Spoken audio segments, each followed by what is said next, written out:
Good to one and all. Stem மூலமாக நமக்கு இன்றைக்கி வந்து ட்ரைனிங் கொடுக்க வந்திருந்தாங்க. கிட்டத்தட்ட ஒரு 7 எக்ஸ்பீரிமெண்ட்ஸ் நம்ம பார்த்தோம். ஸோ ஒவ்வொரு எக்ஸ்பெரிமெண்ட்டும் வந்து ரொம்ப வேல்யூபிளாக ரொம்ப நல்லா இருந்தது. ஸ்டூடெண்ட்ஸ் வந்து ரொம்ப இன்ட்ரெஸ்ட்டாக வந்து அந்த எக்ஸ்பெரிமெண்ட் எல்லாமே செஞ்சு பார்த்தாங்க. எங்களுக்கும் நல்ல ஆர்வமாக இருந்தது. ஸோ இந்த மெத்தட்ஸை கண்டிப்பாக நாங்கள் ஃப்யூச்சரில் எங்களுடைய கிளாஸஸில் வந்து கண்டிப்பாக ஃபாலோ பண்ணுவோம். இந்த ட்ரைனிங் வந்து எல்லாருக்குமே ரொம்ப யூஸ்ஃபுல்லாக இருந்தது. ஸோ கண்டக்ட் பண்ண 2 பேருக்கு வந்து ரொம்ப தேங்க்யூ. என்னோட பேர் தீபியா. நான் 8th ஸ்டாண்டர்ட் சி செக்ஷனில் படிக்கிறேன்.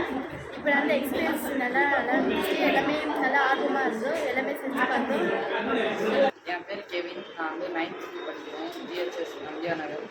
எனக்கு வந்து இன்றைக்கி நடந்த எல்லா 7 ஃபிசிக்கல் எக்ஸ்பெரிமெண்ட்டும் ரொம்ப பிடிச்சிருந்துச்சு. அதில் ரொம்ப பிடிச்சது வந்து அந்த கெமிக்கல் ரியாக்ஷனும் ஃபிசிக்கல் சேஞ்சும் அதில் ரொம்ப பிடிச்சிருந்துச்சு.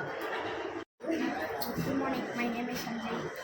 I am studying in 8th standard. இப்போ வந்து க்ரெயினில் வந்து மேக்னெட்டிக் ஃபீல்டு வச்சு எப்படி ஒர்க் பண்ணது நானும் நிறைய பண்ணி பார்த்துருக்கேன். ஆனால் வந்து அது எப்படி மாடல் பண்ணுறது இன்ன வரைக்கும் தெரியாது இருக்குது. இப்போ செஞ்சு பார்த்த உடனே எனக்கு புரிஞ்சிருச்சு அது எப்படி பண்ணோடனே. அது வச்ச உடனே மேக்னெட் பண்ணுது. அதனால் எனக்கு இப்போ தான் புரியுது. அது ஃபஸ்ட்டெலாம் பார்த்துருக்கேன். ஆனால் வந்து அது எப்படி ஒர்க் ஆகுதுன்னு தெரியல. இப்போ தெரிஞ்சுது. செஞ்சு பார்த்த உடனே புரிஞ்சிருச்சு.